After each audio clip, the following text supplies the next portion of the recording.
పాత police report ప్రకారం శవానికి గోడకి మధ్య దూరం 9 అడుగులు. మన మొదటి డమ్మీ, అదే విసిరిన డమ్మీకి గోడకి మధ్య దూరం 8 అడుగులు. మన రెండో డమ్మీ దూకినట్టు వేసిన డమ్మీకి గోడకి మధ్య దూరం 4 అడుగులు. అంటే నిజంగా దూకితే పడాల్సిన చోటుకి శవం పడున్న చోటుకి పోలీస్ రిపోర్ట్ ప్రకారం తేడా 5 అడుగులు. మన టెస్ట్ ప్రకారం తేడా 4 అడుగులు. ఎవరైనా సరే ఆత్మహత్య కోసం ఎంత బలంగా దూకినా ఇంత దూరం పడ్డం అసాధ్యం. పైగా షీజ్ అ లేడీ. దీన్ని బట్టి తేలింది ఏమిటంటే ఆమె చనిపోయిన తర్వాత ఆమె శవాన్ని ఎవరో పైనుండి పారేసి ఉండాలి. అంటే ఆవిడ మరణం మరో చోట సంభవించిందంటారా?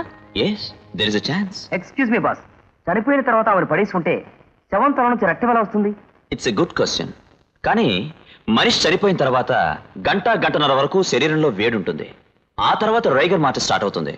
అందుకే చూసారా బ్లీడింగ్ కూడా తక్కువగా ఉంది.